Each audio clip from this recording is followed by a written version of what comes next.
Bias-based investigations only teach you what you already know. In today's Taproot podcast, we're going to be talking about how do you kick the bias out of investigations. And I've brought two bias-kicking experts in with me today. I've got Mark Paradise and I got Marcus Miller here. And, you know, I remember the first time I heard the conversation about biases in investigations. And it was actually a term that you introduced me to, Mark, and I figure it's a good way to start out this conversation with what is favorite-cause-itis? Okay, that is a bias. I'll admit it. You were saying I introduced you to biases. I started learning about biases back in the early 80s at the University of Illinois when I was getting my master's degree, and I didn't know about favorite-cause-itis bias until I became a Taproot instructor. And I started realizing that some people looked for certain things, so they found certain things. And to start off with, we didn't have a 15 questions. We didn't have any way to guide you to the backside of the tree. So people would just tend to pick their favorite cause, and they had a bias. You know, that could be if you thought everything was due to bad procedures, you'd look for bad procedure problems. And if you thought everything was due to communications, you'd look for communication problems. And I remember this guy who was the first shuttle disaster. He was an advisor to the board for human factors. And his specialty was sleep deprivation and fatigue. So take a guess what he found the problem was with the first shuttle launch decision. That people were sleep deprived and fatigued. So people tend to look for what they're experts in. If you're a training person, you tend to see training problems. Now, you might do the opposite. If the training's yours, you might try to look for other problems that aren't your problem. So you can have biases that way. People have biases. So we call that like an experienced investigator trap, where they're looking for cause and effect relationships where they're familiar with them. Well, I wouldn't say it necessarily has to be experienced. If you're inexperienced, you can still have a favorite cause you look for. Experienced people can do it, and unexperienced people can do it. It might be because people go to where they're comfortable, right? And if you're an expert at training, or if you're an expert at something else, you might be looking for those types of problems because you know that's something you can fix. Well, my favorite cause is management system causes. And if I go investigate a problem, I am going to find all the management system causes. But I have a predisposition to not looking for work direction causes. So unless I have some guidance, like the 15 questions or whatever, that gets me to ask those questions, I will naturally just not ask them. Well, I know for a fact with you, because I remember you used to say, well, question 14, you can just always circle question 14. You're always going to go to management system. Yes. You know, that's part of that bias there. I think when it comes to investigations, people think, there's just so many different types of investigation techniques out there. There's all these different types, and they're so different. But I've tended to categorize them in kind of three ways. The first would be pick lists. So people give you a list of root causes, and you're going to pick off that list. A lot of times that's already put into your company's HSE software or something. Mm-hmm. You've created a list from who knows where they got that list from, but they got the list from somewhere and they pick off of it.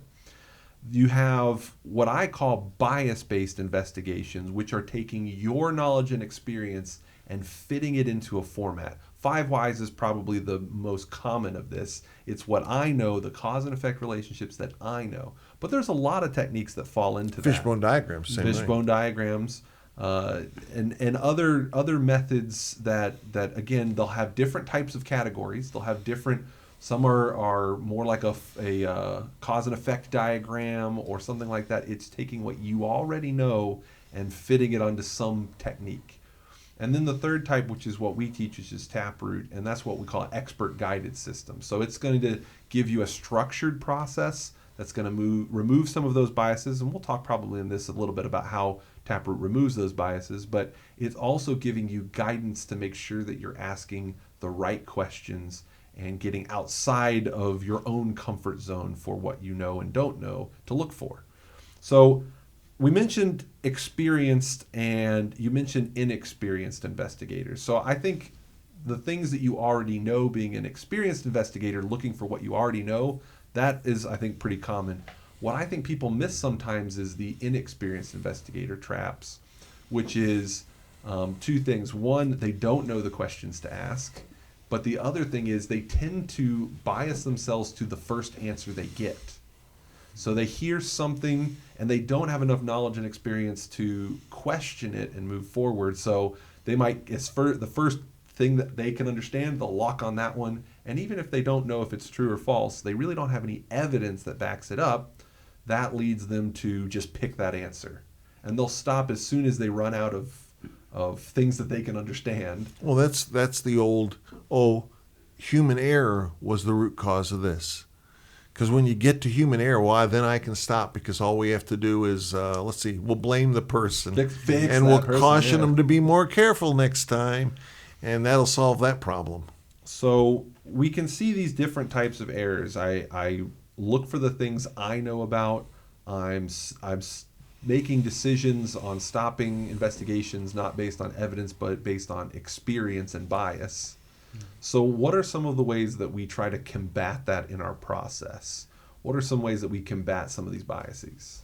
Well, if we can go back to your bias, the first thing that you see, you tend to put more weight on it through your investigation, and then everything kind of circles around. I think they call that anchoring bias. Well, Ooh, I knew that. The official name in there, yeah. But I remember that as a kid because you're fighting with your brothers and sisters, and somebody's going to go tell your mom. You wanted to be the first one to tell her the story because that's the story that was going to be believed. So I think that's a lot of the same with maybe inexperienced investigators. They go out, they hear the first thing, or maybe somebody in authority says something. And they're like, oh, that's got to be right because this guy's a VP. And now a lot of that bias goes into, well, we're going to put a lot of weight on this, and we stop looking at other places. And we start comparing everything to that one piece of information. And that's going to get us off track. And how do we combat that? So I think something structured where you are giving guidance on saying, okay, well, yeah, that's true, or that could be true, but we also need to ask questions about this, and we need to ask questions about these systems and about our human performance systems. So you're not just latching on to that one piece of evidence and comparing everything else to that. I think I also agree with him, especially that the tree and the questions on the tree and in the dictionary help you overcome your biases. And I'll talk about that in just a second, but I want to start off with the first step, and that's drawing your snap chart. And if you can get people to say, listen, don't start with the conclusion. I mean, you may know that the factory blew up or the tank leaked or the whatever it was that was the bad thing that happened, but you're going to fill in the gaps of the not the causes, but the what happened that led up to that. You're going to draw your snap chart mainly with figuring out what's the sequence of events, not cause and effect, but actual things that were done, physically done, and you can go out and find evidence for. And that gets you on a let's get the evidence, let's see if we can figure out what really happened. So then once you figure out what really happened, and you're really got good evidence basis for your snap chart for what happened, then you're ready to say, okay, now I'm going to go through the tree. What am I going to find? And why the tree? You could say the tree is a bias. The tree is a bias. Well, you could say that, except there was such a large number of people that contributed to the development of the tree in the dictionary. They had such wide backgrounds, and we've used it so much in so many different places that it tends to take out the biases and give you a better all overview look of things. And so you don't have, it's just one person's bias or two people's bias. It's these experts, lots of them, who were participated in the initial design and review of the tree and have contributed to improving it over a large number of years with contributions from a large number of industries and health and safety people, quality people, production. people, maintenance people, all different kinds of backgrounds, so that it sort of levels out the biases and really gets you beyond bias. I noticed one thing that I see when we train clients and they start maturing their programs, their investigators get so much more well-rounded because they use the tree and they get used to knowing, oh, this evidence is critical to collect if we're going to have an effective root cause analysis. And the other thing you said there, when you can separate the evidence gathering, like let's focus on the snap chart, let's focus on getting that right, fully understand what's going on, separate that from the analysis piece, then you're really going to be doing well and removing biases. Because I know when we're working with clients, they'll start building their snap chart and they'll say, oh, I know this is a problem. Let's take that through the tree before they finish their snap chart. They do that, and then they're still gathering evidence, and the information changes.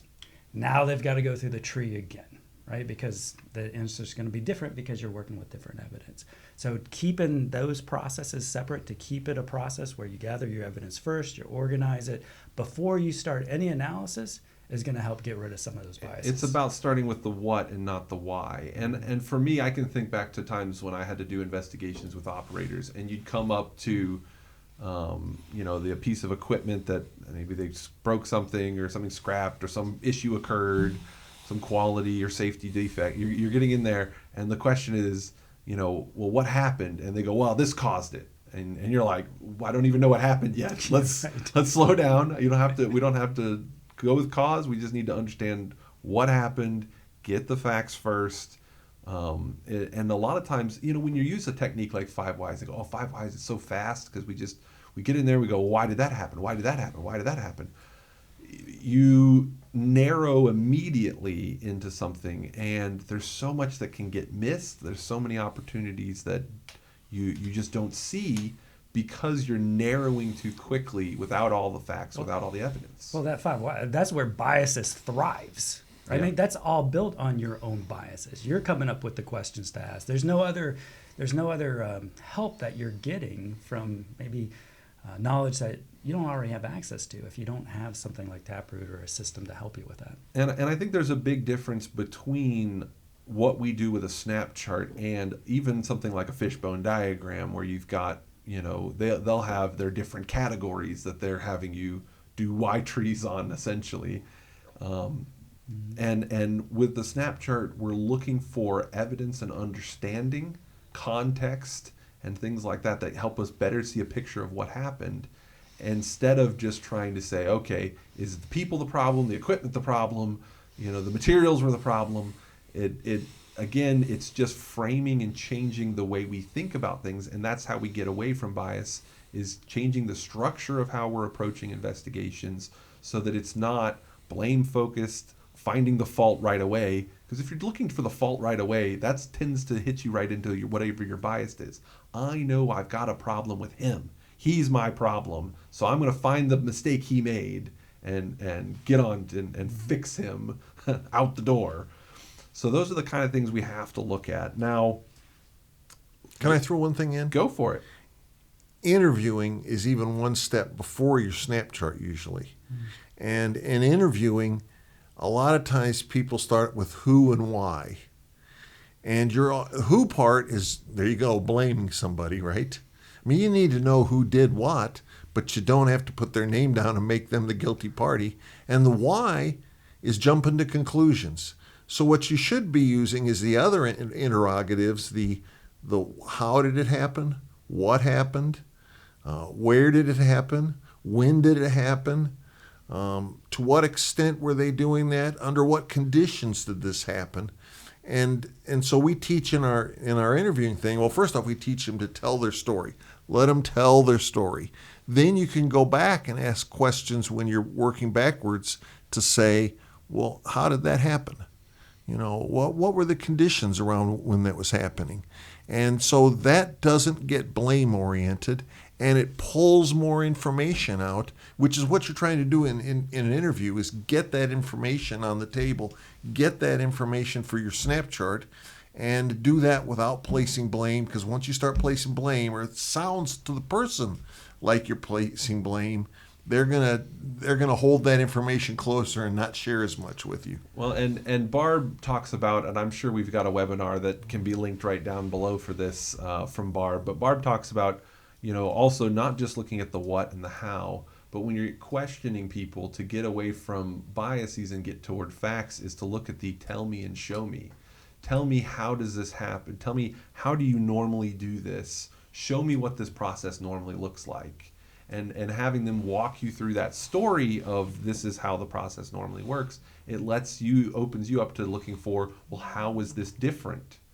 What was different today? That under what conditions kind of questions. And so those give you opportunities for noticing and seeing those differences. And it just makes it so much easier on the interviewer, right? Because then you don't get in your own way asking the wrong questions or inserting your bias when you ask those open-ended questions and just, hey, tell me what happened from the beginning. You don't have to have the secret questions that unlocks all the secrets. You're just taking the notes. And you aren't interrupting. What was it? Who was the guy doing the research? Found the number one problem with police interviews was and this is not interviews of guilty parties. This is interviews of witnesses, and they'd interrupt the witness, and the witness would forget the trail they were on and go to answer the direct question. They'd answer the direct question. And everybody's sitting there waiting for, like, what's your next question? Like, you're supposed to lead me to the answers now. Yeah. So the way that we conduct interviews can bias us to certain answers. Our experiences can bias us to certain answers. What about biases when it comes to corrective actions? What are some of the things that bias people when it comes to corrective actions? Well, one, that confirmation bias probably gets in the way a lot, because as you're going through your investigation, you're already thinking, I know how to fix this. Here's the corrective action that's gonna help us and move us forward. So I'm finding the evidence and I'm kind of tweaking my analysis to get me to where we need to put that corrective action that I know is going to work. I build the 5 whys that get me to the answer I want. Yeah, there's definitely a lot of this. I remember being in early parts of investigations, and you'd have, maybe it was an engineer, maybe it was an operations person, maybe it was a supervisor. The thing we need to do is, and you're like, we don't even know what happened, and you already know what we need to do, huh? Well, that's because they know what the answer is already. They know what, well, they have a problem or a pet project or a thing they want to do, and they're looking for an excuse to do it. Yep. Well, and I don't want to give the impression that people are like bad at their job or do it wrong. All these biases, I mean, it's human nature, right? Mm-hmm. It's not something we can get away from. It's just something we have to be able to recognize and have structure and not fall into these biases, or at least recognize when we're having these biases. And in Taproot, we still can put those kind of things on our snap chart, these ideas for, hey, this might stop it if we had this new safeguard. We put it on there, put a blue wall next to it, and say, hey, there's a potential new safeguard. But that's not the first thing you do. It's not. It's not the first thing. It's probably one of the last things you do on a snap chart, honestly. Exactly. But those are the kind of things that, people recognize with corrective action. They come in with their own pet project. What other kind of biases show up in corrective actions? Probably recency. We just saw this down the road or from another site, and this is what worked there, so let's put this in place, and that'll work here too. But you might have a completely different reason things fell apart, right? You're just assuming, and your bias is telling you, well, it worked here, so it'll work here too. I like the 3 standard corrective actions. It have been my favorites since I don't know when. So what are the three standard corrective actions? Well, first off, you say, discipline. We're gonna start out by warning you, cautioning you. You need to be more careful, and if you're not, we're then going to have a progressive discipline system where we're going to torture you before we fire you. And then of course, this may also work, but training is also right up there with discipline, right? And training, we need to retrain you. And you can retrain somebody a bunch of times before you get tired of that.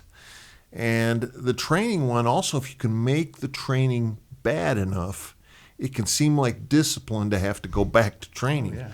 So then it's like, hey, you don't shape up, I'm going to send you back to training. Or you make the person who messed up be the trainer from that point on. That's a good discipline. You have to training. You have to go admit your failures in front of everybody when you give some training. Good discipline there. And then, of course, the third one is we always like to write procedures. And so you could write a procedure, or The other one is you can make a procedure longer by putting in some cautions and warnings. And that's always good. Well, let's put another caution in here until the procedure has so many cautions and warnings that nobody reads them. So that'd be I'd say my standard 3 discipline things. Yeah, and so those standard 3, I actually was taught those standard 3 as what you should do in any investigation. You had to, one, write up employees because you had to document it with HR. If you were ever going to fire anybody for making a mistake, you had to document it with HR first. So you had to write up anybody that made a mistake. You had to retrain not just that person, but everybody in the shift so that if anybody else made the same mistake, well, we've already got it documented that we told you not to make that mistake. We trained them, so now we got one more step along the Yeah. documentation line. And third, you had to add that mistake to the procedure, making it longer, of course. And so we had those 3, and that was, you had to do that anytime there was an incident, because that was the way you knew that you had good corrective action. You'd covered them all. You covered all the human error problems by just discipline training and procedures. And sometimes you just get stuck there. Like if you're only recognizing somebody made a mistake and you don't look any closer to that, you're like, oh, well, Alex didn't follow policy. How are we going to fix this?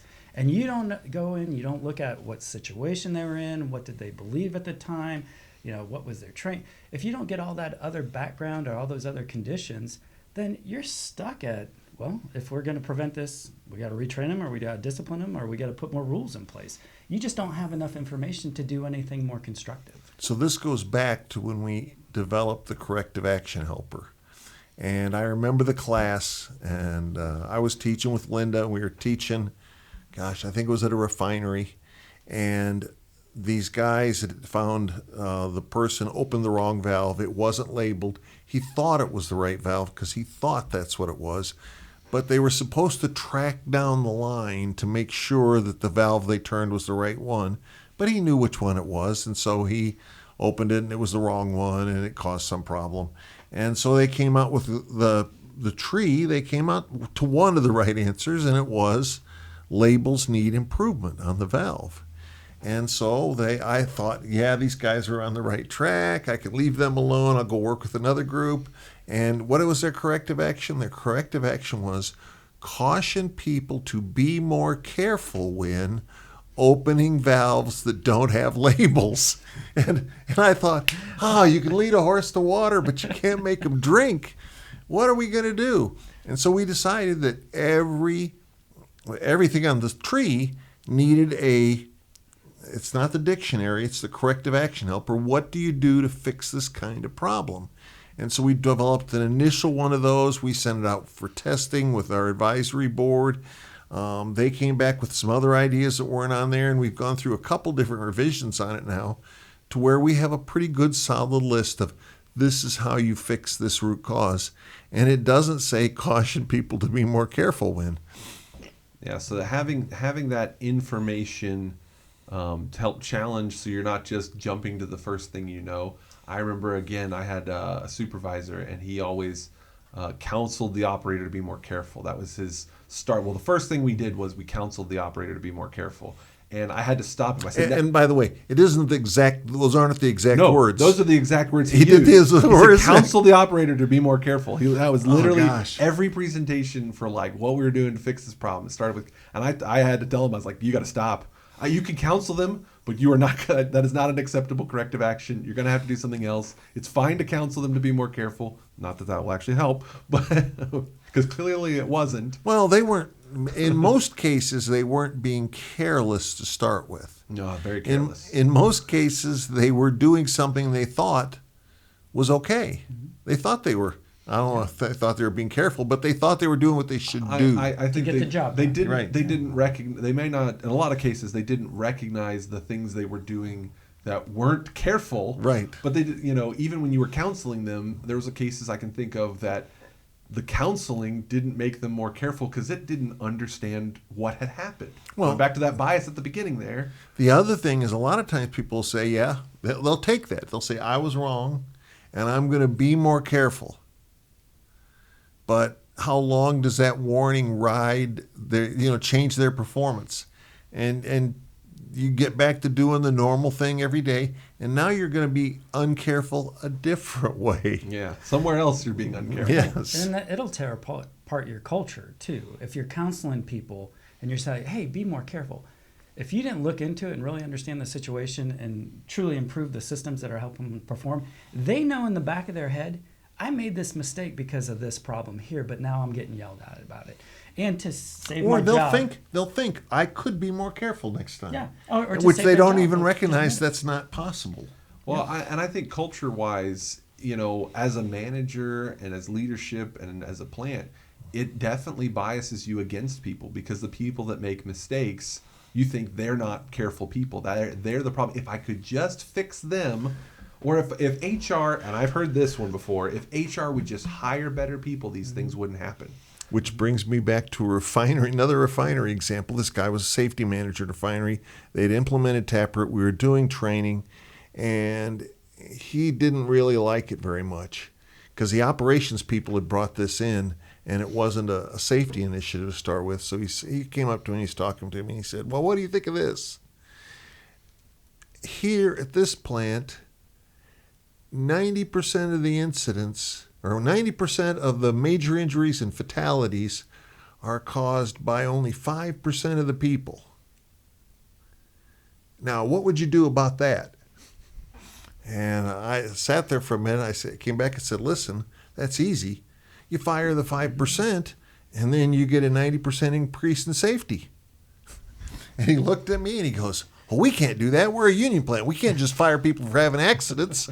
And I said, oh, you've got a problem, don't you? And I don't think he understood the sarcasm in what you were telling him either. That's clear. He probably was sitting there thinking, that sounds like it'll work. Yeah. But only those unions. Let's put it this way.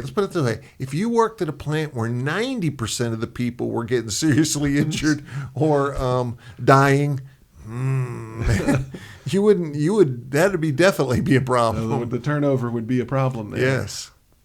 So I think you can definitely look at, there's biases, there's things that we come into, and if we're using bias-based investigation techniques that are taking really our knowledge and forcing it into a system, whatever that framework may be, if it's not a good expert-guided system that's helping you understand the what before the why, building out, in our case, a snap chart and a timeline, gathering that information, if it's not giving you the expert questions that are helping you go outside of your knowledge base, making sure that you're being consistent and thorough, if it's not providing you with help for corrective actions, it's going to result in increasing your bias. That's why Taproot prevents bias. It's proven to prevent bias.